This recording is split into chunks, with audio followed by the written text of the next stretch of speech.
Leçon de l'école du sabbat, mercredi 14 juin 2023. La marque de la bête.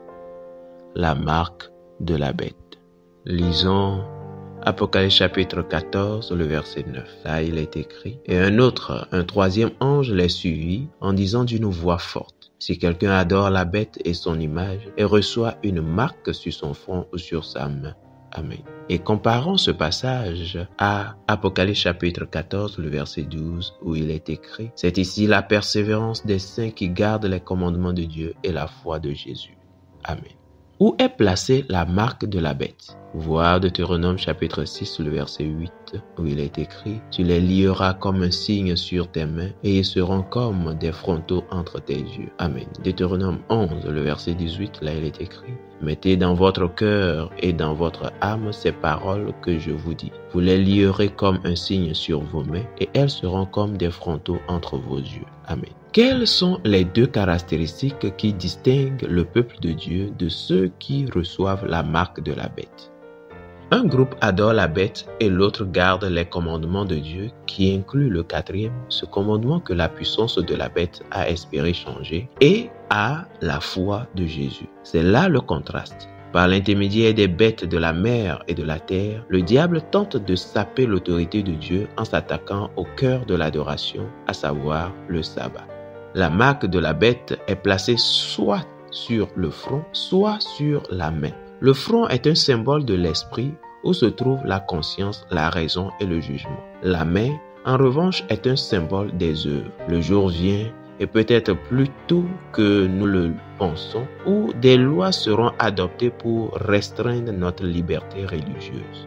Ceux qui suivent consciencieusement la parole de Dieu et observent le véritable sabbat du Seigneur seront étiquetés comme s'opposant à l'unité et au bien de la société.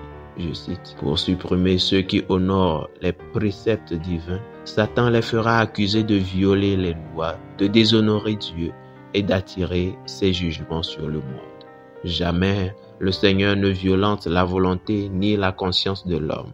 Le malin, au contraire, a toujours recours à la force brutale pour vaincre ceux qu'il ne peut séduire. Ceux qui honorent le jour de repos de l'Éternel seront dénoncés comme ennemis de la loi et de l'ordre, contempteurs de la morale sociale, fauteurs d'anarchie et de corruption et cause déterminante des jugements de Dieu. On qualifiera d'obstination leurs scrupules de conscience et on les accusera de défier et de mépriser l'État. Fin de citation. Ellen G. White, La tragédie des siècles, page 522. L'Église de Rome prétend que le dimanche est la marque de son autorité ecclésiastique. Je cite: Bien sûr, l'Église catholique prétend que ce changement est de son autorité.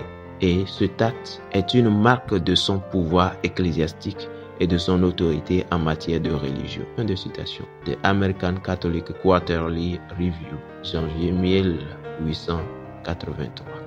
Apocalypse prédit qu'à l'avenir, lors d'une crise internationale, notre monde sera confronté à une sorte de transformation politique, sociale, religieuse et morale radicale, au cours de laquelle l'observation du dimanche sera imposée et deviendra la marque de la bête. Encore une fois, la façon dont tout cela se déroule ne nous a pas été révélée. L'Écriture ne nous en donne que les grandes lignes, mais suffisamment pour nous montrer que le grand conflit va culminer autour de la question de l'adoration de la bête ou du Créateur et que le sabbat du 7e jour jouera un rôle central.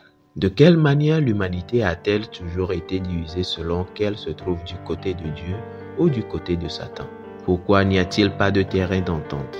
Comment pouvons-nous savoir avec certitude de quel côté nous sommes vraiment? Fidèles auditeurs, que Dieu vous garde. Amen.